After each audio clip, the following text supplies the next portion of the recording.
Hi everyone, welcome back to my channel, and if you're new, welcome, I'm Stefania.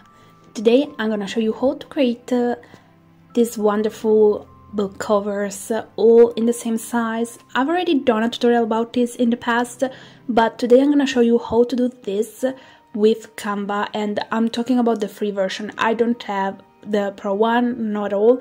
I'm gonna show you step by step what you have to do to be able to create and then print, and then you will have to cut them, of course, book covers all in the same size, so you can use them, for example, in your reading journal or wherever you want to use them.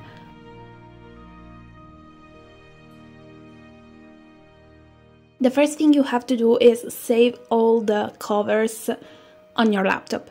To do this, you can search the book cover where you want to. You can search them on Google or on Amazon or on Goodreads. I like to use the site of Feltrinelli because first, they always have the photos in a bigger size compared to other sites. And I know this sounds stupid, but if you're gonna take a photo which is in a small size and the quality isn't the best, well, let me tell you one thing, you won't have a good result. At the end of everything, your photo will be, let's say, in a bad quality. There is this possibility. So if you can always go and look for photos that are in a bigger size and in a higher quality, that's definitely important if you want to have good looking stickers, if you want to call them in this way. I like to use this site because sometimes on Goodreads the covers aren't all that good. Instead, on this site is possible. So what I'm gonna do is search for the book, right click on the photo, and I open it in another page so that I can see the full version, and then I just simply save it on my laptop. You can save them wherever you want. Just remember, if you have to do this with a lot of them, be sure to save all the covers in the same place. So here I'm gonna just save a few, and then I'm gonna show you the next few steps all on Canva. I'm gonna try to tell you exactly what to do. Keep in mind that, however, my version is in Italian, so maybe a few things could be written in a different way, I mean, for sure, but technically the different icons should be all in the same place. It doesn't matter the language, but that's it. Open Canva and create a new project. Choose the custom one and write your size here. I like to use centimeters, and I like to create something that's smaller than the actual paper in which I'm gonna print everything. So since I'm gonna print on an A4, I'm gonna create a project which is smaller compared to an A4. This is mainly because then I don't want to have a problem with my printer, because elsewhere it could resize your final project.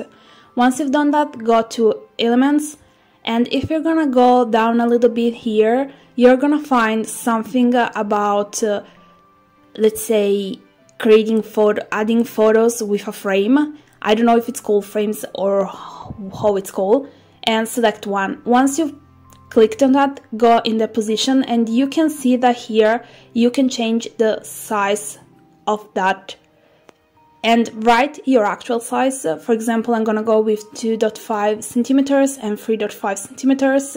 And as you can see, what happened is that this is the size of every single book cover that I'm gonna create.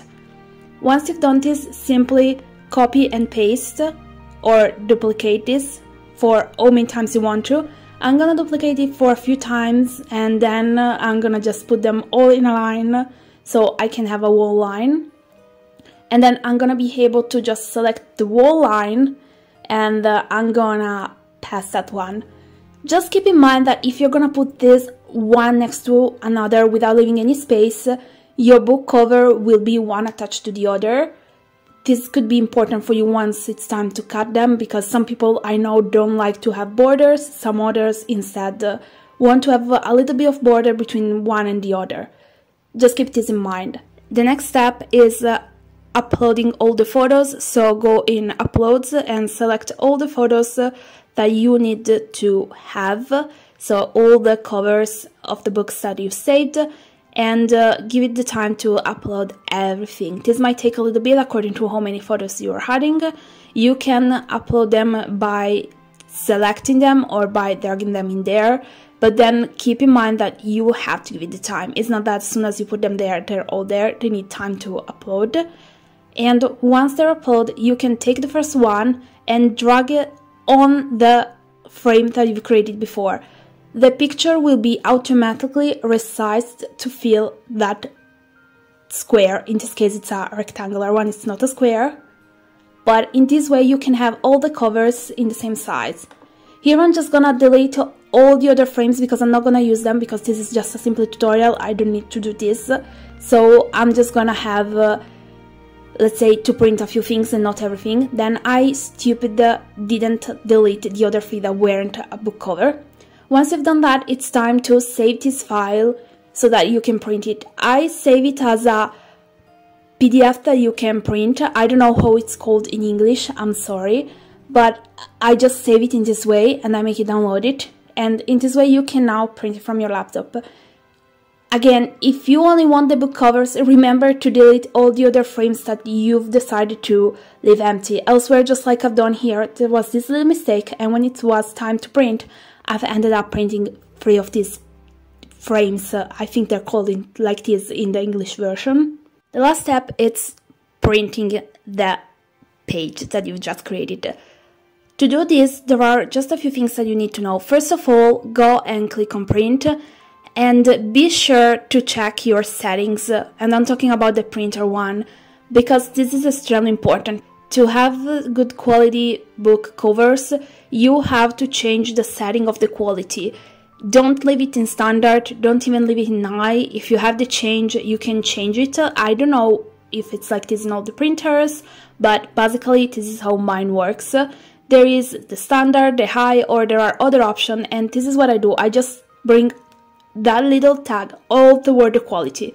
This means that it's gonna take a little bit longer because it's gonna print in a slower way, but the quality is gonna be better. Basically, if you're gonna put that little tag close to the quality, this is what's gonna happen. If you're gonna put it close to the speed, it's gonna be a faster one, but the quality is gonna pay for that.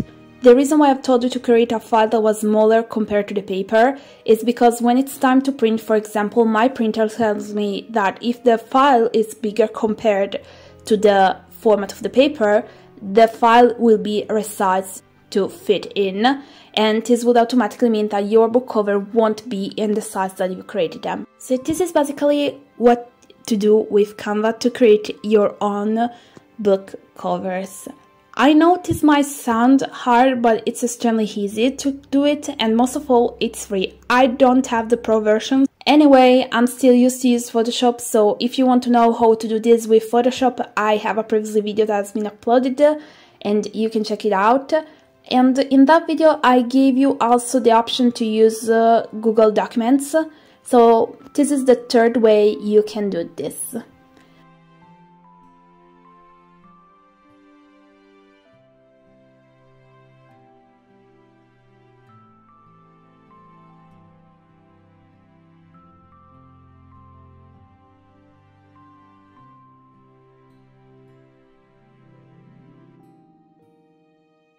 I hope you've enjoyed this video. If you did, remember to give it a thumb up and to subscribe for more videos like this one. Let me know with a comment if you think that this video is helpful, if you want more tutorials, if yes, about what. As always, thank you so much for your support. See you next time. Bye!